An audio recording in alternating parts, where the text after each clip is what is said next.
I'm on my way to get the keys to my new apartment. I'm so excited.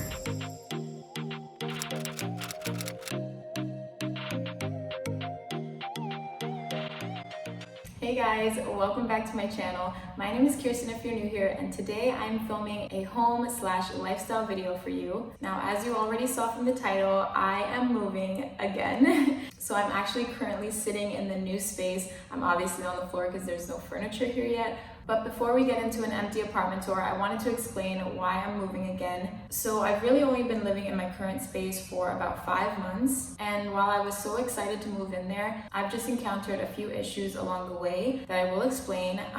Where do I even begin? So I'll start off with the neighborhood. So my current apartment sits on a block that is lined with hookah lounges, and I've actually counted about 18 in total. And so there's always people outside smoking hookahs, and that's fine, but obviously during a pandemic, I don't want to be walking in a neighborhood where people are constantly not wearing masks. And my block was even on the news once for not following protocol. So that was just one issue of safety and really just discomfort in the area.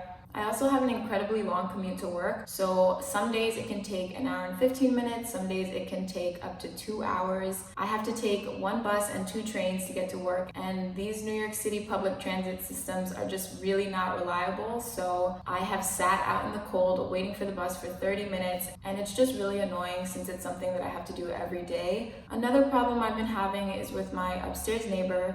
He's just really obnoxious and is constantly throwing house parties with 20 plus people in this little tiny studio apartment. I know for a fact that his layout is the same as mine, so obviously it's not suitable to host that many people, especially when right now I'm pretty sure the rules say that you're not supposed to have indoor gatherings of more than 10 people, but that's none of my business. The problem that I had was that he's not abiding by the quiet hours in the building.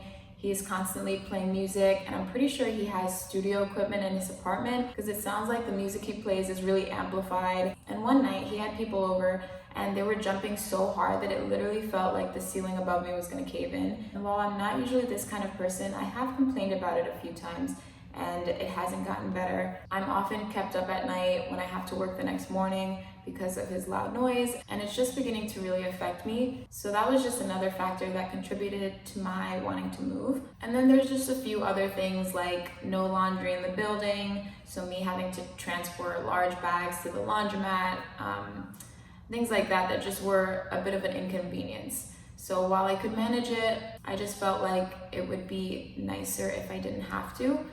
So here we are. I actually had never really stopped looking for apartments even when I moved into the current one that I'm staying at. It kind of became a habit and a hobby for me, so I would just search through StreetEasy and see what I could find. And about a month ago, I would say, I was looking on StreetEasy and I found a place that was really beautiful, and I had been to the building before because I knew a family that lived there. So I just decided, hey, let me go see it in person. We'll see what happens. And I ended up not qualifying for it because they wanted your income to be like 45 times the rent, which was just not feasible for me. But the guy that showed me the apartment said that he had another one that I could qualify for.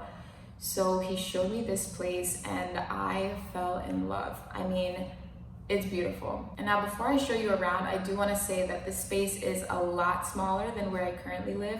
So it's just one room, I'm sitting in it, and I'm gonna have to find a way to fit my bed and my couch in this one tiny room.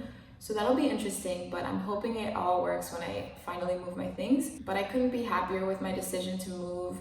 My landlord was also not the best and just wouldn't address certain issues in the apartment. Like my door almost fell off its hinges and she was basically like, you fix it.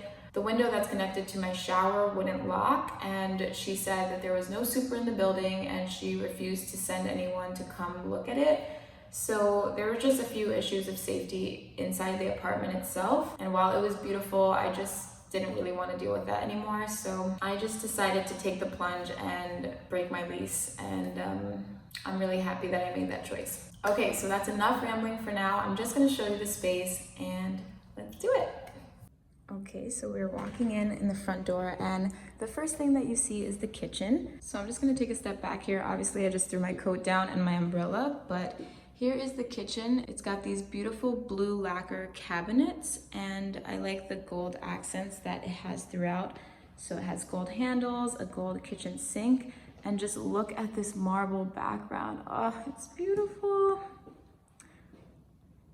It also has a wine rack up here, which is really neat. That's just something extra that I've never seen really before included in a kitchen. So that's there. And then one big sell of the apartment for me was this dishwasher.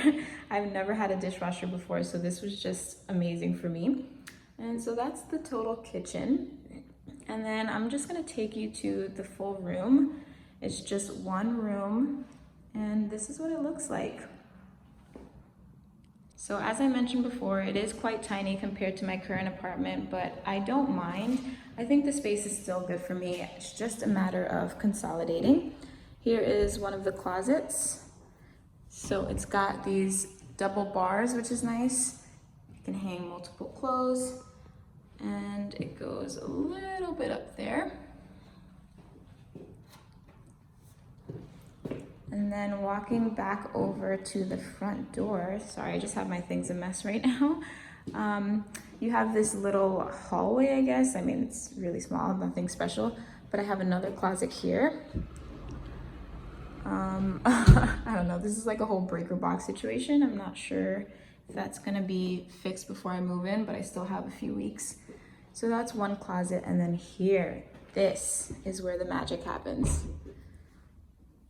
Oh my gosh. I mean, having a laundry in unit, that's literally like a New Yorker's dream. So I'm super excited about this feature. And this was another selling point for me. So laundry in unit over there, and then we are off to the bathroom. So this is what the bathroom looks like. It's actually got two mirrors, one here and one there. And I don't know if you can tell, but the finishes in this apartment are just so beautiful. And I didn't realize you could see my reflection there. But they're so beautiful because the architect of the building is also an artist. So he really designed the spaces and truly made everything like artwork. In my opinion, I think it looks really nice. So that's the bathroom, very spacious. It's just a stand-in shower like the one I have right now. And that's fine, I don't mind at all. And then that's that. So one last look at the apartment. This is the kitchen. I've got the closet and the washer dryer. And then this is the room. So again, I'm just really happy that everything worked out and that I found a new place to stay. I move in January, so I will be filming a furnished apartment tour once I have all my stuff in here. But the furniture is most likely going to be the same. I do have a few tweaks that I'm going to make. And obviously, since the space is smaller, I plan on including some space-saving ideas for you guys. So if you're interested in seeing how I decorate this space, just stay tuned and I'll be back with a couple more videos once I finally move in. Thank you so much for watching this video, and thank you so much for the love on my last apartment tour. I really appreciate it, and I'll be seeing you guys in the next one. Bye!